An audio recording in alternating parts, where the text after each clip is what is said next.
On va corriger l'exercice que j'ai donné sur un triangle dont on connaît les trois longueurs. Alors on a AB égale 12, AC égale 8, BC égale 9. Là j'ai fait une figure à l'échelle.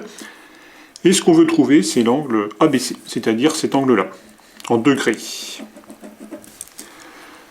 Alors c'est un triangle quelconque, donc a priori on ne peut pas utiliser la trigonométrie comme on le ferait dans un triangle rectangle. Donc ici on va utiliser le produit scalaire. Alors, on va calculer le produit scalaire de deux vecteurs. Il faut bien choisir ces deux vecteurs. Puisque on cherche cet angle-là, on va utiliser deux vecteurs qui forment cet angle-là. Eh bien, c'est des vecteurs BA et BC. Voilà, donc la première étape dans ce type d'exercice, c'est de bien choisir les deux vecteurs. BA et BC forment bien cet angle-là que je cherche. Donc je vais calculer le produit scalaire BA scalaire BC de deux façons différentes. Donc on calcule BA scalaire BC. Alors, on a vu quatre façons de calculer le produit scalaire dans le cours.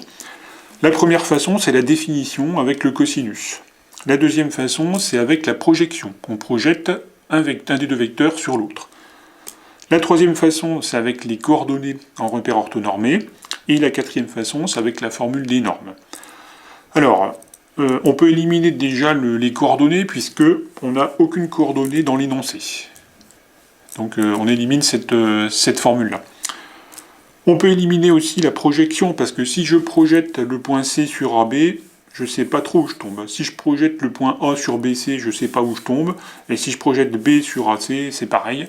Donc on peut éliminer la projection. Donc finalement, il nous reste la définition avec le cosinus, et puis la formule avec les normes. Alors, je vais d'abord appliquer la définition avec le cosinus. Donc premier point, je calcule BA scalaire BC. C'est égal à norme de BA fois norme de BC fois cos de BABC. Ça, c'est la définition du produit scalaire. Norme de BA, c'est cette longueur-là. C'est-à-dire c'est la longueur BA. Donc là, j'ai BA. La norme de BC, c'est cette longueur-là. Donc c'est la longueur BC, fois le cosinus de BABC. BA, c'est 12. BC, c'est 9. Et puis, je laisse le cosinus de BABC. Donc il reste 108 cosinus de BABC.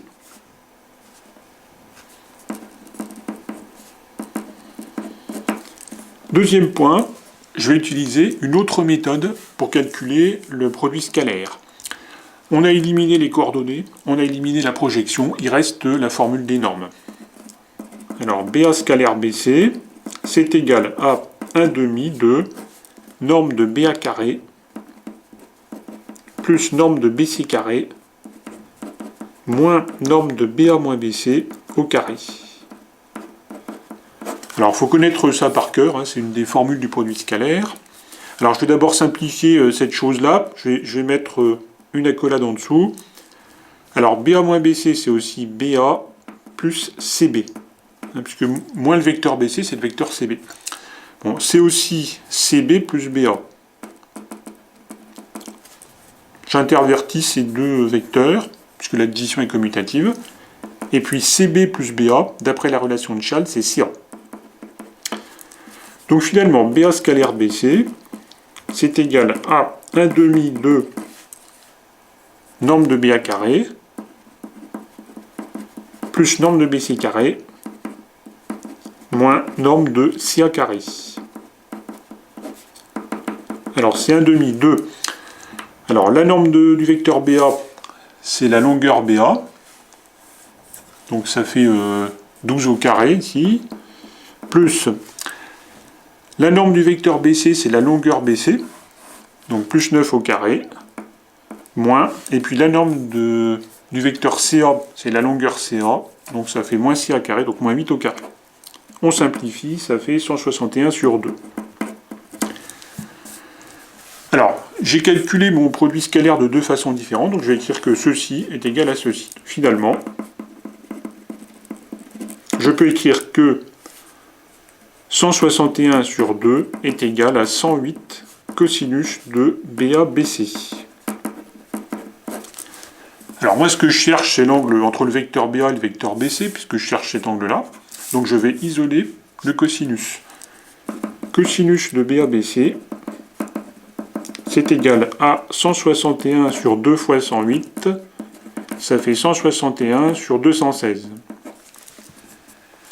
Alors, ça c'est aussi le cosinus de l'angle ABC. Donc je peux écrire aussi que cosinus de l'angle ABC égale 161 sur 216.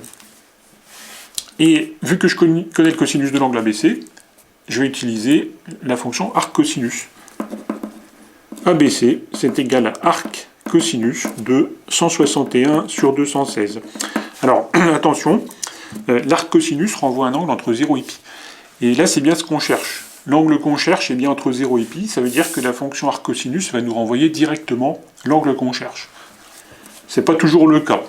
Il faut faire attention, j'avais fait un cours là-dessus. Alors, attention, la calculatrice, si elle est réglée en radian, renvoie un angle radian. Alors c'est mon cas. Moi, ma calculatrice, je la règle tout le temps en radian. Donc pour convertir en degrés, je vais faire 100 fois 180 sur pi. Alors, il faut arrondir à 3 chiffres, ça fait 41,809 degrés à 1 millième près.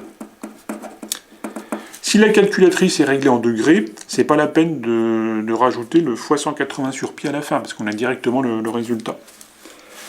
On voit donc une des applications du produit scalaire, c'est calculer des angles dans un triangle quelconque. Ici, j'ai un triangle quelconque qui est défini par 3 longueurs. Le produit scalaire me permet de calculer les angles.